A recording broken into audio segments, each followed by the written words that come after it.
Hey guys, it's Debbie Potts, and I am doing a series of podcast interviews on experts with experts that are focusing on variability. We talked to Vincent Pedre, Dr. Vincent, a few months ago on the gut brain connection. We've talked multiple times over the years on heart rate variability, including with my friend Rhonda Collier of Sweet Beat Life. And I learned about heart rate variability from Rhonda and Ben Greenfield at our conference we had back in 2013. And that's kind of when I got my adrenal exhaustion and I started doing a month-long tracking program on my heart rate variability for Rhonda for Sweet Beat Life, doing a little test.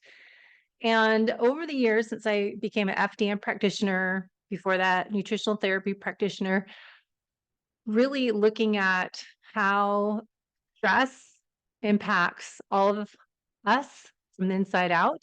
We have external stressors, and then we have these hidden sources of internal stress that, as FDN practitioners, we say hidden stands for hormones, hormone imbalances, immune dysfunction, digestion function, in dysfunction, liver congestion, and all these other things that go on from the inside out. So we have hidden sources of stress. I didn't go into all of that, but there's so many of them. And it's really fascinating to me to correlate clients' metrics that they collect using heart rate variability on their Aura ring, which mine just broke. So I don't have mine working.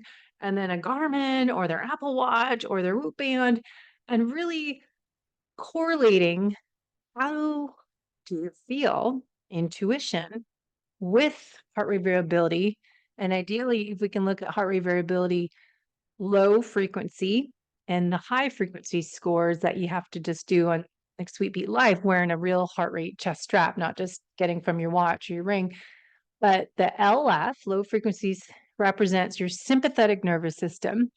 Your high frequency HF represents your parasympathetic nervous system. So always opposite than we think. High is actually your parasympathetic nervous system, rest and digest, versus your fight or flight or freeze.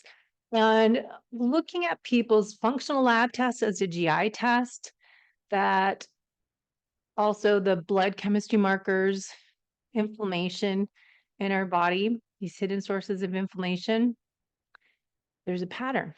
And really curious, putting that with exercise program, are you overtraining, under recovery, and putting all this together? So what I want to do in this series of heart rate variability seminars or podcasts, talking to experts and helping you and I learn more on how to use this data. We just met with Catherine of NutriSense to go over a CGM. We're going to talk to Lumen about metabolic flexibility, tracking a daily breath test, measuring your fat to carb burn, and being metabolically flexible, how we can use that data. Because we can collect all this stuff, but what are you doing with it? How are you taking that data and personalizing it into a program that's best for you?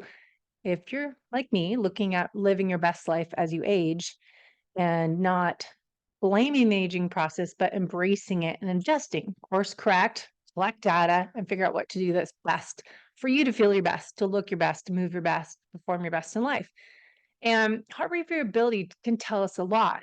So I don't feel like a lot of us really understand what that daily score is that you're looking at on your Aura or Whoop or your Garmin, and how you can improve it. We've talked about that a lot. And I always share with clients humming, ohms, doing gargling, singing in your car, different things that we can do to improve our heart rate variability. But what does that mean? So let's learn more from one of our experts today in this series, and stay tuned on the YouTube channel, as I will be sharing this information on the YouTube channel, Coach Debbie Potts, not as much on iTunes, other audio podcasts, because YouTube's just easier and we can get this information out to you a little faster. So hang on and let's bring on our expert today. All right, guys, I've got the expert on heart rate variability and vagus nerve to help us understand a little bit more. Dr. Navaz Habib, thank you for meeting me and to share your brilliant research and findings with us. It's my absolute Well, pleasure. yeah. So talk about how you got into focusing on the vagal nerve reviewability, and we'll kind of talk what even that is if people are not familiar. The introduction to the vagus nerve for me happened when I was quite young. I was in high school, just drawn to anatomy and particularly neuroanatomy, the brain body connection. And I was so enthralled and so excited about it and passionate about it. But there was one area in this that stuck out and it just didn't have the best explanation for me. It just wasn't enough what was shared, and that was the vagus nerve.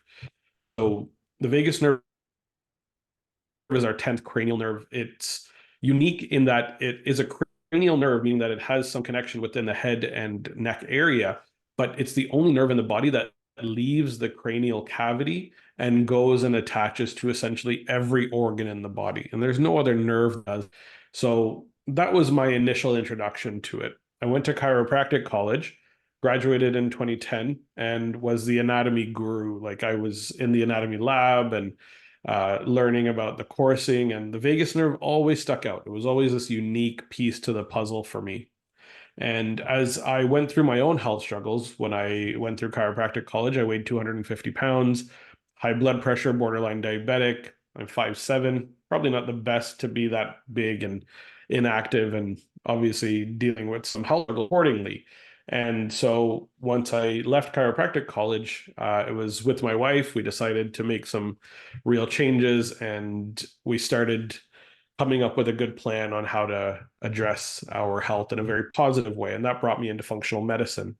And functional medicine, functional lab testing, that's really where I function now. I really focus on supporting my patients that are dealing with different types of stressors that are affecting their vagus nerve and triggering inflammation, and inflammation being that process that drives the breakdown of the body. And when we have inflammation in acute circumstances, it's an absolute normal, necessary reaction. But when that inflammation is uncontrolled and chronic, and we don't actually know the true cause of it, then we need to address those sources, because those hidden causes of inflammatory conditions are often the things that are holding us back from achieving the optimal health that we desire.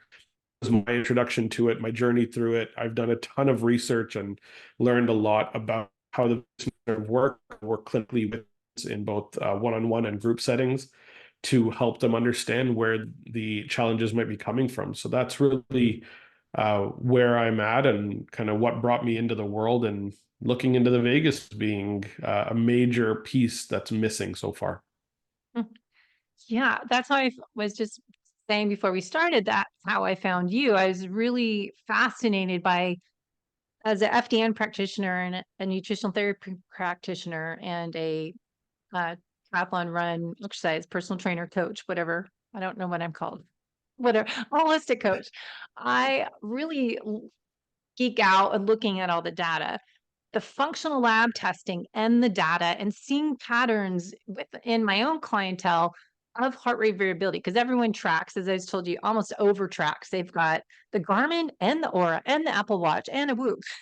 And so I have to search through all this stuff, but I'm correlating that data to how do you actually feel today? Use your intuition, and let's look at your exercise performance, but let's look at your gut health. Let's look at those inflammatory markers we revealed in functional lab tests. So we'll talk about hidden sources of internal stress that are chronic, as you're talking about as well. And it's seeing this reoccurring pattern I started to see within my own clients. Okay, there's these people that I see their GI tests, their gut tests that they have, and their blood chemistry, CRP levels, and it's just fascinating how the heart rate variability score seems to be very low, because we want higher numbers better in those people. And if we could get improvements by healing the gut, but as well as the lifestyle habits we could talk about too. So I'm with you in the fascination of it, because it's just amazing how smart the body is. And we have this innate intelligence, and how we can activate it and restore homeostasis, balance, so we can thrive as we age by getting this data. But what I wanted you to start, I'll let you take it away. But what I find overwhelming for people, or they're not aware of what to do with the data. So we get the data, we see our heart rate variability, we get a score number. What does that even mean to people? Yeah, and I love this because we're getting into this position where we have these data trackers and have the opportunity to actually know these numbers. And I'm an Aura Ring user myself. I'm all about this. The data is key and data is very helpful, but the data is pointing to trends, and we need to Mhm. look at how we feel as being the true indicator of where we're truly at. These tools are simply tools to help guide us in that right direction. I have 5 years of data on this Aura Ring, so I know at approximately, like, wake up in the morning and tell you within a few points where my HRV and where my sleep score and my readiness score are. And that has to do with helping me become more aware of what's happening in my own body.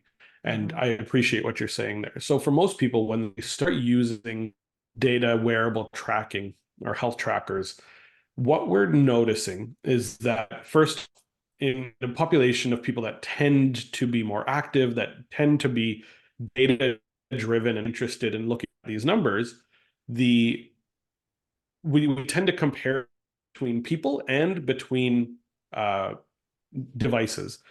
So number most important thing, you cannot compare HRV as a measure between different devices. They have different algorithms, they have completely different tracking mechanisms, they all function very differently. And so do not ever compare one type of a device like an Aura Ring to a Whoop band to a Garmin to a Polar chest strap. Don't compare them. You can't, because each device is going to be different between people, first off, and the algorithms and the internal mechanisms that they're using to measure are very, very different. Mhm. So be very careful when you're doing this. I actually brought this up in my book. So I've got a book called Upgrade Your Vagus Nerve, and there's a whole section on the use of wearable devices to understand these particular markers. And I'll get into what HRV is in a moment, but I just want you to all know, do not use a comparison between devices, between people. I don't love measuring your HRV versus somebody else's HRV because it's very different for each individual. This is a very subjective, very personal, important piece of information, and only something to use in a trend managing fashion. Don't think that because your HRV is a little lower that you're dying today. It's not happening, right? It's up, that's good, and if it's down, it's telling you something, and we need to learn what it's trying to tell you. Mhm. That's really important. So, what is HRV to begin with? So, HRV stands for heart rate variability. And the difference here is between heart rate versus heart variability. Now, heart rate is a measure that we've known for a long time. It's a very standardized number. And heart rate is literally the number of our spikes or beats of the heart per minute. That's easy. And generally, we want to be in that 50 to 65, 50 range, good level. People that are more athletic, more capable, they tend to have a slightly lower heart rate. With lower endurance, we tend to have a higher heart rate. And there's an important reason for this. It comes down to cardiac efficiency, efficiency of your heart to actually pump blood through all the vessels effectively and efficiently. That measure is a standardized measure. We know that we go up in heart rate because we're exercising, we're pumping the blood harder, and we know that we're in a more sympathetic state when we're doing so. The sympathetic nervous system drives engagement. We call it the fight or flight system, but I really want to initially say that in an acute circumstance, the sympathetic activation is like pushing the accelerator of a car. And that's good. A car is useless without pushing the accelerator, but we also need to be able to use the brakes, because if the car is only having the accelerator pushed all the time, the car becomes incredibly dangerous to the people around it and to the occupants of the car that the accelerator is being pushed in. We need to have a counterbalance. And that counterbalance is the vagus nerve and the parasympathetic nervous system that is run through it. We've generally called that parasympathetic nervous system the rest digest system. I'm adding in it's the recovery system. And that's an area that is heavily overlooked in what the vagus nerve is signaling to. What is the information that's being passed there? And when we look at heart rate variability, what we're actually measuring is the balance of accelerator to brakes and how much we're pushing the accelerator and how much we're pushing the brakes. And the higher your HRV, the more efficient and effective you are at pushing the brakes. That's important. And if we don't have good working brakes, your HRV tends to be quite low. Okay. And this is where we can look at it as trend data. And so there's been some studies done on F1 racers. This was a really interesting study that was done. And they measured their HRV throughout a race. And they noticed very important trends. They said, as these drivers were going down a straightaway on the racetrack, so they're pushing the accelerator and they're going, their HRV actually spikes. It comes up in those straightaways. But as soon as they come up on a hairpin turn that's coming up and they have to push the brakes to be able to turn the car and follow the exact line that they need to get on, their HRV drops significantly. What that means is their body is pushing the accelerator while they're pushing the brakes in their cars. And they're being very precise. They're engaging their entire body in the process of making that turn. What that means is your HRV is so dynamic that measuring a single number of HRV and saying this is my HRV and it's poor is completely inaccurate. What it means is we should be looking for a balance between accelerator and brakes and trending towards being able to and being efficient at accelerator and brakes back and forth. So HRV data is looking at this very dynamic process of how close and how far are those heartbeats occurring together? Are they very close and then very far, or are they very rhythmic and metronomic? And we don't want to have a metronome. We want to have shorter and longer and shorter and longer. And that's literally what we call variability. And the more shorter and longer we do, it's the more accelerator and brakes that are being pushed in our nervous system. That's how HRV is measured. And so it's a minute to minute, second to second dynamic changing process. And it comes down to, there's a few very important things that we do to change that and to make it better or worse. And there's things that we can do consciously. There's a lot of things that happen unconsciously that actually drive that to be pushing the accelerator more than we realize. So we test and get this number. We create a idea of what our normal is, what our day-to-day. So we get an idea of something's wrong, it's going down, and then something's going right. I'm going up. So we transition into those external stressors and hidden sources of internal sources of chronic stress that will impact us up or down from our optimal, our normal baseline for us, the individual. Absolutely. So where we tend to have the accelerator in our body being pushed and being pushed into a sympathetic state more than we want to be is hidden sources of stress. And so I've broken down the sources of stress into 4 areas that we should all be evaluating on a relatively regular basis, daily, weekly, whatever it is. And so what would be really helpful is breaking it down into these 4 areas. Number 1 is going to be daily stressors. These are challenges like relationships, finances, day-to-day stress dealing with the kids or with work, with business, the types of things that you can kind of either put an end to or you go to sleep and it's kind of gone. It's not a big deal and you can handle it again tomorrow. And these are the normal things, but they're kind of chipping away a little bit at us. And so we don't realize, but these occasional like tiffs with our partner or disagreements with our kids about what time they should be going to bed or their use of their cell phones.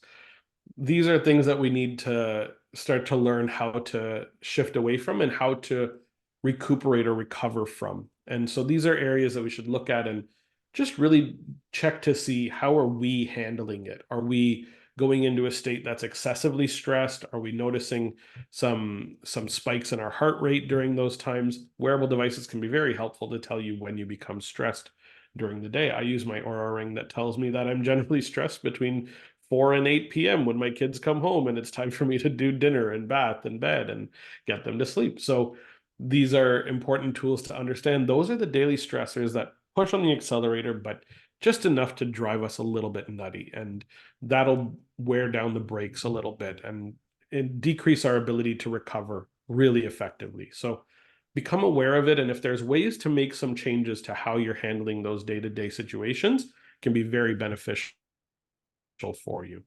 The second area we want to look at is psychological stressors. And this is a big area. And I look at psychological stressors similar to daily, but I'm looking more in childhood, more in significant incidents that have occurred in the past. And this is driven by the concept of being taken out of a feeling of safety. Okay, so if somebody experienced some sort of chronic or some sort of childhood trauma, significant car accident, slip and fall injuries, concussion type injuries that had, or a victim of a crime, something along those lines, people tend to be taken out of a feeling of safety. And safety is the major driver of an important theory that's called the polyvagal theory. If anybody's aware of what Mhm. this is or has heard of this, the polyvagal theory was developed by Dr. Stephen Porges, a brilliant psychologist. And essentially, this whole concept comes down to if you don't feel safe, your body changes how you react to certain situations and it puts you in a state of either sympathetic, engaged state all the time, or it pushes you into a state of complete freeze. And that means your vagal system is on, but you are physically incapable of executive function and not thinking clearly in those situations. So there's this graded system that the polyvagal theory works on, but the entire concept is focused on safety. Are you capable of creating a state of safety? And these psychological stressors, childhood traumas, victim of a crime situations are major sources of taking us away from that safety feeling. And they actually, I'll just kind of give an analogy, but they scuff the lens through which we see the world. What that means is anytime something similar shows up in our environment, or where for people that have had a motor vehicle accident and then they're driving, they've got this anxiety that's underlying that, oh my goodness, I don't want to hit the car ahead of me, or I don't, how far is the car behind me, or what's happening when I'm changing lanes. That is truly this how it manifests when you are out of that feeling of safety. So it's really important to look at these psychological incidents as being a potential trigger that's pushing on that accelerator. And for a lot of people, those incidents are the inciting factor that eventually lead to some sort of chronic health condition. So look into this. Think about, did you ever experience a negative emotional or psychological event in your life? Were there certain traumatic or major incidents that affect the way that you see the world? And maybe there's somebody that we can talk to about these types of things. Maybe that's the area that actually needs to be addressed, because that's a hidden source of that accelerator push that's occurring without us truly realizing and giving it enough credence to say that this was a potential trigger in my health journey. So an important Mhm. one there is a psychology side. Can you just push pause for a Yeah. second before we go to the other two? I find this pretty common in a lot of Mhm. individuals, but also my athletes, because if I've done shows, podcasts years ago on why do you race? What are you Yeah. running from? What are you running to? And I think a lot of athletes that might be listening could possibly relate to that childhood trauma or some type of trauma that occurred that switches them to focus on exercising and almost over exercising when you get into doing Ironmans and marathons, 50K races, that there's I find a lot of people, I'm always interested into diving deep into a conversation with them. What's your why? What's your drive that keeps you going and racing and racing, racing? Are you not able to sit and pause and be quiet with yourself? And I think that's where it shows up, possibly in a heart rate variability, just to start with an investigation of what's going on inside. You've been covering up for years, and you've switched dealing with this trauma, and you went to sugar, to alcohol, to drugs, to exercise, whatever it might be, some type of addiction. So have you seen that with people at all, that there's something else going Yeah, on? that is a massive it's a very, very common occurrence. I've worked with a few athletes in my practice, and some of these like elite level athletes that have trained for years and years to stand at the top of an Olympic podium or at the top of their respective sports, they are literally, I love what you said there. What are you running from? Or what are you lifting for? Or what are you Yeah. running away from? Like, what is that driving factor? And often there's some sort of adverse childhood event that led them to feel like this is the thing that they need to do in order to remain either safe or to control the environment in which they're in. And that is such a huge area. So I'll give an example. I had an elite figure skating, uh, world class figure skater that I worked with. She was at the time 58 years old. Um, had competed in the 80s and done really well. And during that time had numerous slip and fall injuries, had concussions when they were on the ice. They weren't wearing helmets. This was early on in understanding head injury.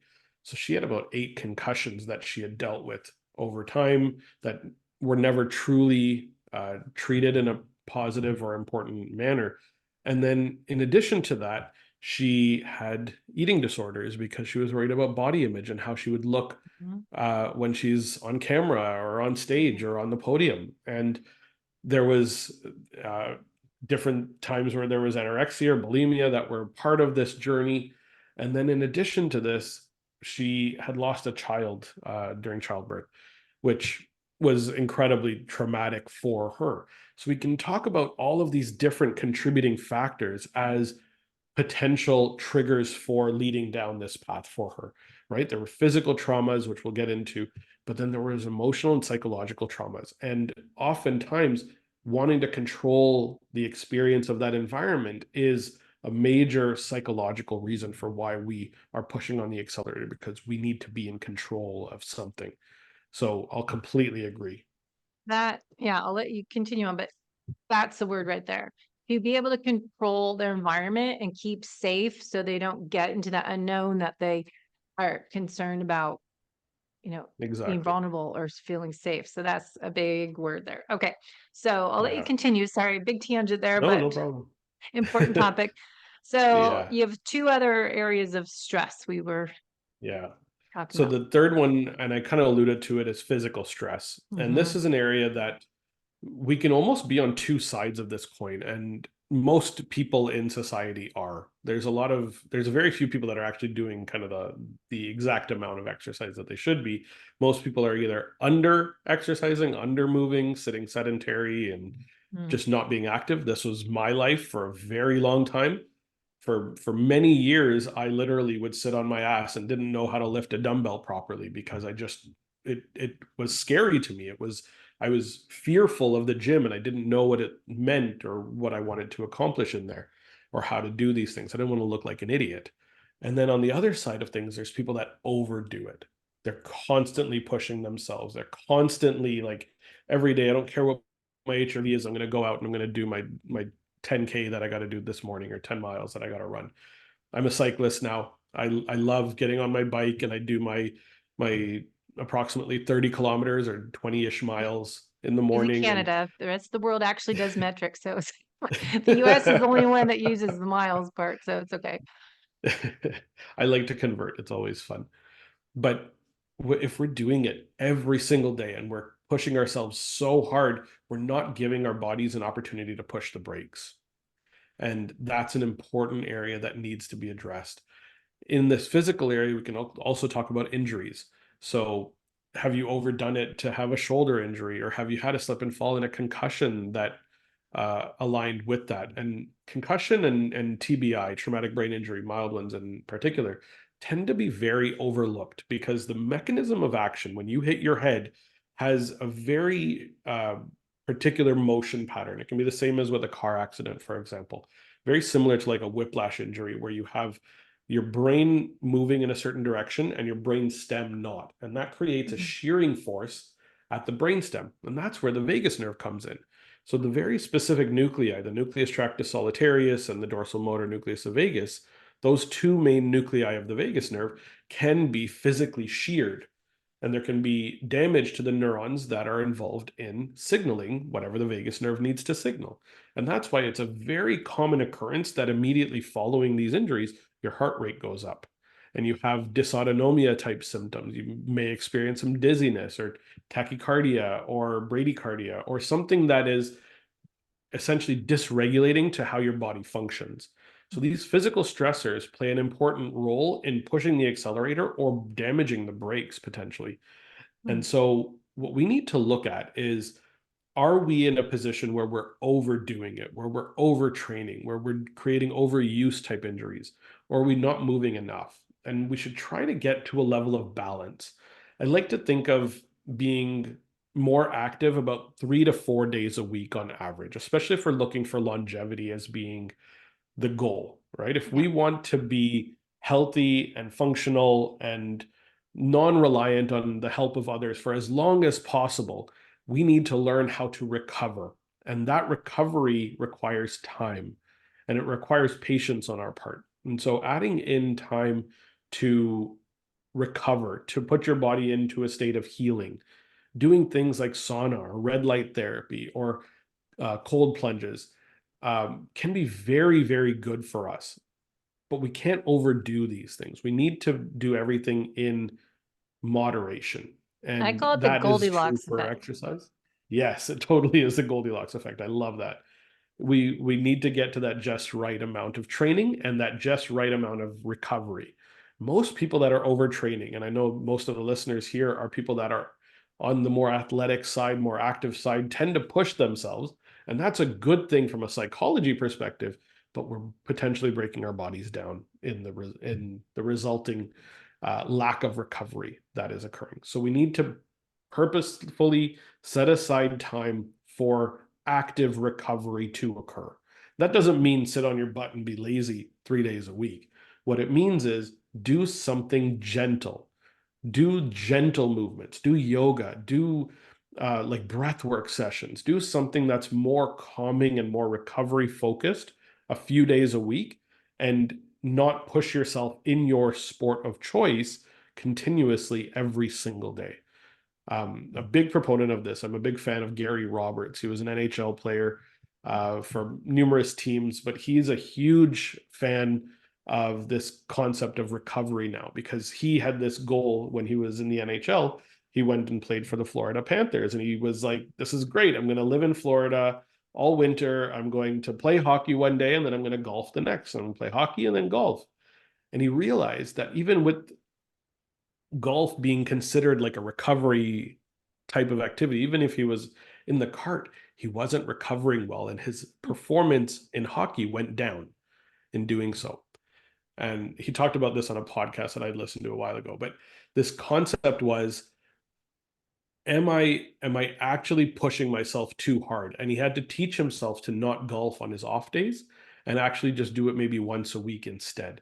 And so allow himself that opportunity to get into a real recovery state on his Mm. off days so that he could perform at his highest level on the on days.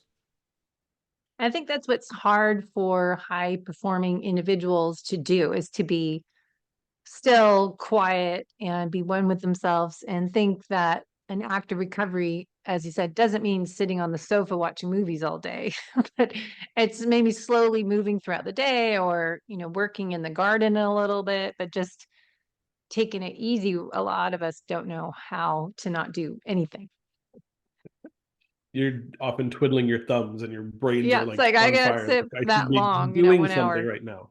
Yeah. Yeah. I get that, and we need to learn it. This is a learned and very important thing to incorporate in your life, Mhm. particularly from a long-term longevity standpoint. Why do most professional athletes tend to burn out in their late 30s, early 40s? It's because they're constantly training and they're not focused on recovery. And so adding in that recovery piece when you get into your 40s, 50s, 60s is going to allow you to be able to be active until you're in your 70s and 80s, but not pushing yourself too hard because over time, these inflammatory burdens build up, and we need to learn how to control those inflammatory burdens and recover from them. And that means turning on the parasympathetic nervous system, turning on the vagus nerve to do that recovery work when we have those off days. And Mhm. that'll lead me into kind of that last area, that fourth area of hidden stress that pushes the accelerator, and that's biochemical. And biochemical stress is true hidden stress, particularly for those just living kind of day-to-day lives with a job and family and kids. And we're not thinking about the biochemicals that might be coming in, the toxins that might be making their way into our bodies to allow us to function effectively or to break us down. So there's two areas on this biochemical side as well. There's either too much of a bad thing or too little of the good things. So on the good things, this is generally for athletes a really easy area. Tend to be really good at hydrating, getting the electrolytes in, tend to be really good on their macro intake, making sure we're getting our 150 grams of protein and whatever it is per day per person, right? We have our very specific tracking that we're doing. We're getting our meals delivered from the best meal delivery sources that know that you're getting 36 grams of protein and 22 grams of fat and whatever in your factor meals or whatever Yeah, you're that's you're funny. choosing, Yeah. right? And that's great, and that's an important area. But how much of those nutrients are actually getting into your body? And this is where Mhm. we can look at your gut function. Your gut Mhm. function is so important to understand. As a fun little number, we have 50 between 40 and 60 trillion human cells in our body. In just our large intestine alone, there's somewhere between 80 and 100 trillion bacterial cells.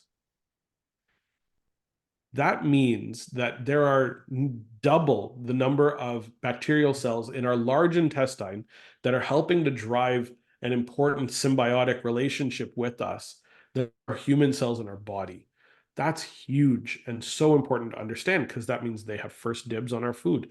That means that these bacterial species that are present there are providing us with the short chain fatty acids. They're providing us with the precursors for serotonin and dopamine and ensuring that we get these precursors in so that we can function at our best. But if there's imbalance in that population, what that means is we're not getting the short chain fatty acids. It means we're not building up that mucus barrier. It means our gut is becoming incredibly leaky. It means that toxins that should not be making their way into our body are more capable of entering our body. It means that serotonin and dopamine levels will be reduced in their ability to get in. And so we might deal with mental health type issues. All of this comes from looking at gut function as a major source of not only where your diet is coming in, but potentially driving excess toxins from entering our body. And that's where the majority of toxins get in, is through our gut. I'm a huge fan of functional lab testing, stool testing to understand what's happening in the microbiome. I do multiple of them with different clients, depending on where they're at or what we're looking for, but I'm always looking to check. Do they have H. pylori? Do they have a good amount of Akkermansia muciniphila in their gut, or Lactobacillus and bifidobacters, or Roseburia? What if they have some strep or Staphylococcus aureus or some Prevotella copri in their gut? These are bacterial strains that drive potential inflammatory and autoimmune conditions, right?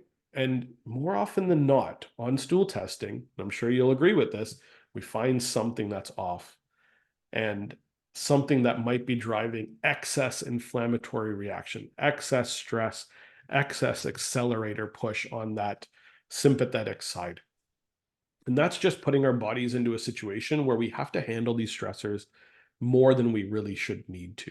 And so affecting and addressing gut health is a major component of vagus nerve and HRV elevation.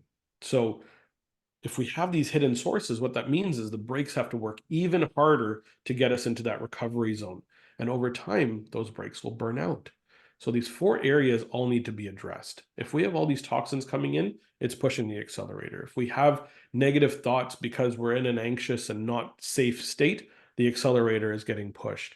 If we're overdoing our training and we're doing 5, 6 days a week without any real active recovery, we're pushing the accelerator even more.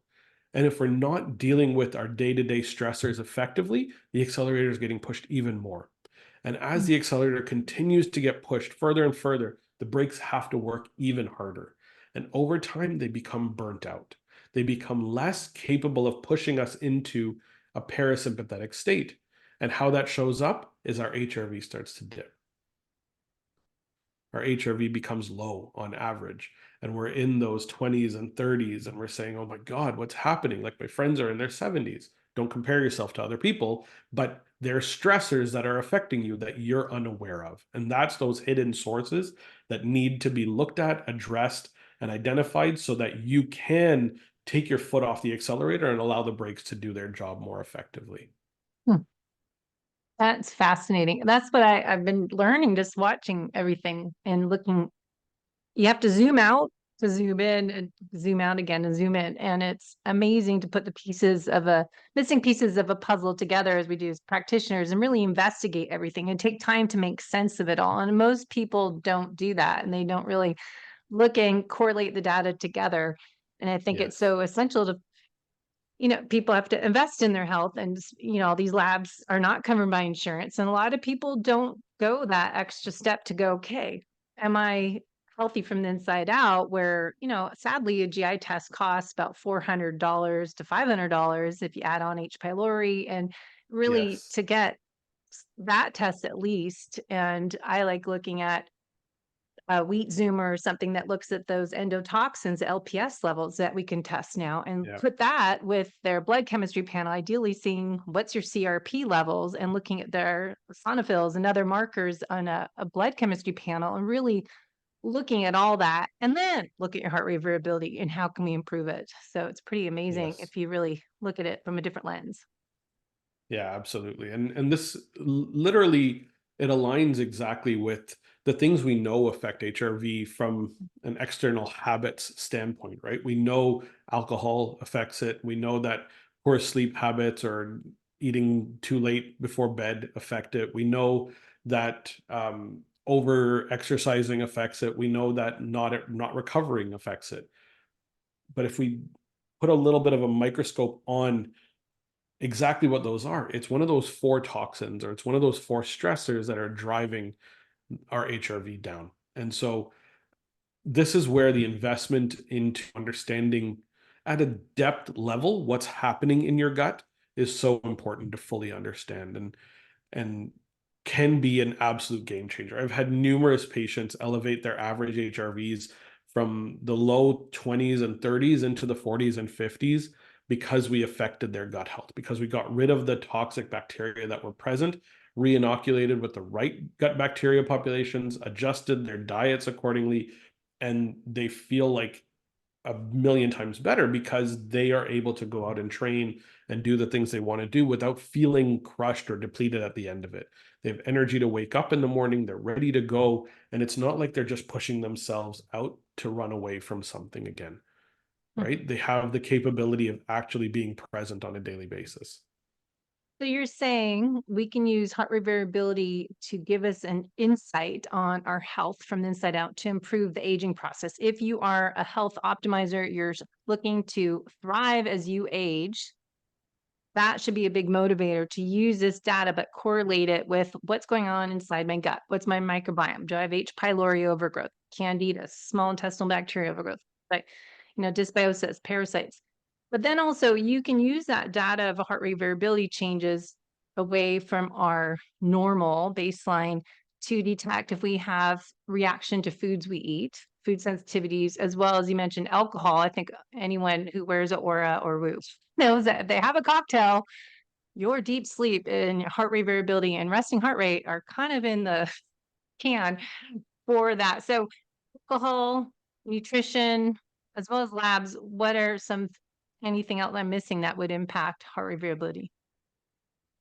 Yeah, there's a couple of really, if we dig down deep into the areas, um, the vagus nerve uses acetylcholine as its only neurotransmitter. And the ability Hmm. to send out acetylcholine is dependent on the presence of two very important pieces that come together to build acetylcholine. One is acetyl-CoA, and that comes down to your metabolic capacity. Essentially, how well are you able to turn fat, carbs, protein when necessary into acetyl-CoA? Mhm. And that's an important process that occurs at the cellular level, potentially in the mitochondria. So, mitochondrial function is a huge area to look at. I'm a big fan of organic acid testing to understand what's happening there if you're capable of doing it. But most people are a little deficient on B vitamins, on things like carnitine, on things like lipoic acid, or supportive tools for the process to occur.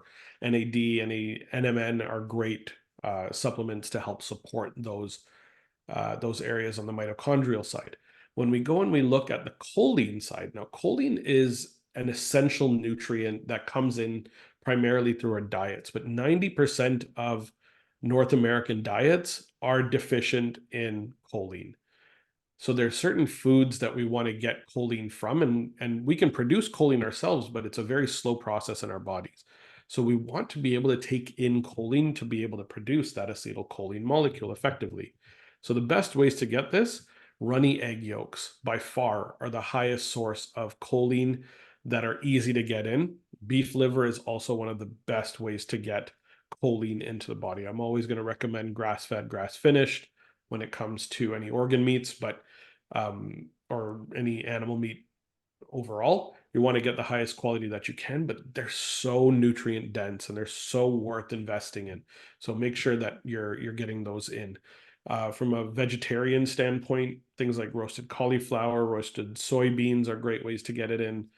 um, we need to get choline in some fashion, and we need somewhere between, for females it's around 400 to 425 milligrams daily. For males it's around 5 to 550 milligrams daily that we need to get in. And those sources, primarily the animal sources, so the egg yolk and the beef liver, will support it with a very small quantity needing to get in. But most people aren't eating those things, right? The standard American diet is not producing a whole ton of choline in our Mm. day-to-day intake. So acetylcholine producing nutrients are a huge overlooked area that needs to be supported. So I got excited. Another correlation, all this together. I wrote earlier to mention the cell danger response, and that's with mitochondria. And I'm like, oh my God, what? Yes, Mitochondria and looking at the heart rate variability and the correlation with thyroid, because you're talking about the brake pedal, and just it's like this is all connected. So it is. It fascinating. is entirely all connected. And metabolic flexibility, I'll add in too. I just been diving into that because I do metabolism testing with Pinoe equipment, test your resting metabolism and your active metabolism, and then looking at Lumen, who you can test each day, your breath test to figure Yes, out fat to carb burn. So I've been diving into all this lately, but it all ties together, right? it really all Wow. does. And that's why I love this holistic approach, because it's like that's the way that this happens. And then you can understand the exact mechanism by which regulatory systems function in the body, and how we recover from stressors, and why people have low energy, and where the dysfunction is occurring. And like, there's a great book Chris Palmer wrote, Brain Energy, talking about how mitochondria function is so important. There's Good Energy by Casey Means Yeah. and Yeah. Callie Means, talking about the whole concept of regulatory mitochondrial function and blood sugar metabolism, which is incredibly written. So, highly recommend those books. Mhm. And then we've got the vagus nerve that needs to do the work of the regulatory signaling to these organs. And where it's signaling, this is the important piece of the puzzle here. We're not signaling directly to those organ cells that are located there. We're actually sending the acetylcholine signal to the immune system cells that are located in each of those organs. Oh. The immune system has been siloed as this defense mechanism. And it's important for defense from toxins, from threats to our survival. But the immune system is what regulates and builds us at the organ level. And it regulates the function of each organ. We have 70% of our immune cells by volume located in the lining of the gut. Can you imagine how important that is to ensure that toxins aren't getting in, but we also have optimal movement of peristaltic motion through the gut to make sure that bacteria don't back up and cause SIBO, for example? Or how important it is to have the liver be able to recoup and regenerate. And that's why Kupffer cells are located in the liver, to help create that regenerative response. signaled through acetylcholine from the vagus nerve. This is so important little pieces to understand that as the immune system gets these regulatory signals from the vagus nerve, it reduces inflammation. It reduces that cell danger response. Acetylcholine is the major driver of shutting down the inflammatory process or controlling that inflammatory process at the cellular level. That's a huge missing piece and an area that we can really hit hard. And here's the really cool thing. We don't need to take a ton of supplements. We don't need to take a bunch of crazy things into our diet to ensure that we have good acetylcholine and good vagus nerve function. There's one thing that you can do to make a huge shift to your HRV. And the answer is controlling your breath. The breath is the lowest hanging fruit and the greatest area of change that you can create in your overall autonomic function. Simply the mechanism of breathing through your chest will push you into a sympathetic state, while breathing with your diaphragm and your belly will push you to a parasympathetic state. The mechanism of inhaling pushes you to sympathetic, while exhaling pushes you to parasympathetic. Okay. Breathing through our nose is parasympathetic. Breathing through our mouth is sympathetic. So mouth breathing, chest breathing, short, shallow, inhale focused, we're in sympathetic state. Nasal breathing, belly breathing, and focused on exhale, we're pushing ourselves to parasympathetic. We're increasing our variability. We're increasing our capacity to shift into that brakes state. Every time we inhale, we push the accelerator. Every time we exhale, we push the brakes. If we spend a little bit more time exhaling and doing it through our nose and doing it with our diaphragm, we're pushing ourselves heavily onto the brakes and teaching the brakes to work more effectively. The breath is a wonderful tool to help us get to sleep, to help us wake up, to help us turn on when we need to, and we need to engage. We can increase our breath rate. I'm doing it right now. I'm breathing faster and shallower, and I'm getting into an accelerated You're sympathetic so state. excited. Exactly. But I can also slow it down, exhale, Mm-hmm. and I can bring it down and go into that parasympathetic state and calm things down and slow myself down. And I shifted my HRV down initially, and now I'm bringing my HRV up. And so if I learn to do that and I teach my body to recover instant to instant, moment to moment by using my breath, I'm able to shift into a more parasympathetic state. And ultimately, I'll see the changes on my HRV showing up day by day. Amazing. Well, I knew we'd run out of time because there's so much to talk about. So we definitely need a part two on how to upgrade ourselves and our vagus nerve if you have time to continue on another day. I just want to add though, is just the importance of breathing and how it is free and how we can just do some breath work. I wanted to share an example of my stretching routine. My husband and I do a few nights a week before bed, 10 minutes. I use last night I tried using my friend Jody Cohen has Vibrant Blue Oils, vagal nerve kind of oils, parasympathetic oil. We're Yeah. going to actually podcast Parasympathetic next blend. week. Yeah, I love it. It's Yeah. great. So I I love used Jody. your She's awesome. oil and and did my stretching and I have the loudest noises going on in my gut. Because I'm so in parasympathetic state or something. Have you ever looked at, okay, what are all those gurgle noises going on? It's like my husband, will you be Yeah. quiet over there? I'm not having gas. It's my like organs working, a digestive system internally making a lot of sound effects. It's so interesting what Yeah, goes it on. means that the signaling on vagus nerve is working really well, and you're getting good peristaltic motion and good migrating motor complex, and your gut is actually functioning. I love it. Those gut sounds are so important. That's what when doctors are listening to your gut when there's something going on, they're listening for those pops and clicks. And sometimes if it's working well enough, it's loud enough, you can hear it across the room. Oh, yeah. I did it the other night and we were watching a movie or something and I just did the sauna. I think I did. We have a sunlight sauna. It's like, oh, my body, that was making too much noise. I was getting yelled at, stop making so much noise in there. So I definitely would love to continue on if when you have time for upgrading our vagal nerve. I think there's more to it that we just kind of touched on so many huge topics as the immune system and the gut. And I find it fascinating, cell danger response and going in the mitochondria, how that's acetyl-CoA and just the whole connection. So I would love everyone to get your book. Let's share where to find your book and where to learn more about you. Upgrade Absolutely. your The book vagus is called nerve. Upgrade Your Vagus Nerve. And you can find me on social, just Dr. Navaz Habib on Instagram primarily, but I'm on most of the platforms. And then you can take a look at our website for our programs. It's called healthupgraded.com. Yes.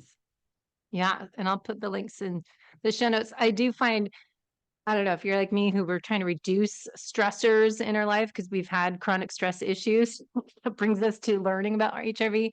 Is multiple social media platforms not so good for the people that get stressed out, right? Are you like me? That Instagram's good. I'm never going on TikTok. I'll use my Instagram because it will feed to my Facebook, and I only look at Facebook on my computer. There's no Facebook, and I don't use Twitter, LinkedIn, just one that just doesn't all. I don't know how people do the hours a We're day the on the same. social media. You and I are Less the is same. more. So, I all love it. right, Less guys, is thanks more. for your time. And I'll get everything in the show notes that we've left, maybe didn't leave enough time for. And we all need to read that book for sure. So thanks so much for doing what you're doing.